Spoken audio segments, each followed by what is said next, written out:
Mirpur test হবে আমার জন্য লাস্ট। শেখ হাসিনা সরকারের পতনের পর সংসদ সদস্য পদ হারিয়েছেন সাকিব আল হাসান। তার বিরুদ্ধে দায়ের করা হয়েছে হত্যা মামলা। সবশেষ শেয়ার বাজার কারসাজির অভিযোগ এনে 50 লাখ টাকা জরিমানা করা হয়েছে সাকিবকে। এই পরিস্থিতিতে ঘরের মাঠে দক্ষিণ আফ্রিকার বিপক্ষে সাকিব খেলবেন কিনা তা নিয়ে রয়েছে শঙ্কা। সে শঙ্কা দূর করতে কাজ করছে বিসিবি। আর এর মাঝেই অবসর নিয়ে ভেবে ফেলেছেন সাকিব। জানিয়ে দিয়েছেন দক্ষিণ আফ্রিকার বিপক্ষে মিরপুরে ক্যারিয়ারের শেষ টেস্ট খেলতে চান তিনি। কানপুর টেস্টের আগে সংবাদ সম্মেলনে কথা জানান দেশের তারকাই অলরাউন্ডার। যদি সুযোগ থাকে, আমি যদি দেশে যেয়ে খেলতে পারি, মিরপুর টেস্ট হবে আমার জন্য লাস্ট। আগামীকাল কানপুরে ভারতের বিপক্ষে দ্বিতীয় টেস্টের আগে বাংলাদেশের এই তারকা, এই অলরাউন্ডার নিজের অবসর নিয়ে বলেন, টি-20তে নিজের শেষ ম্যাচটা এরই মাঝে খেলে ফেলেছেন তিনি। টেস্ট ক্রিকেটের বিদায়টা তিনি নেবেন ঘরের মাটি থেকেই। অক্টোবরে দক্ষিণ আফ্রিকা সিরিজে শেষবার বাংলাদেশের হয়ে সাদা পোশাকে দেখা যাবে সাকিব আল হাসানকে।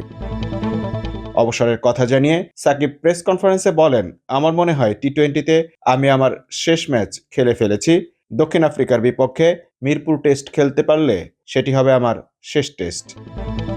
তবে টি-20 ও টেস্ট ক্রিকেট ছাড়লেও আসন্ন চ্যাম্পিয়ন্স ট্রফিতে খেলার আগ্রহের কথা জানিয়েছেন সাকিব। তবে তার আগে দেশের মাটিতে টেস্টে অবসর বলছেন তিনি।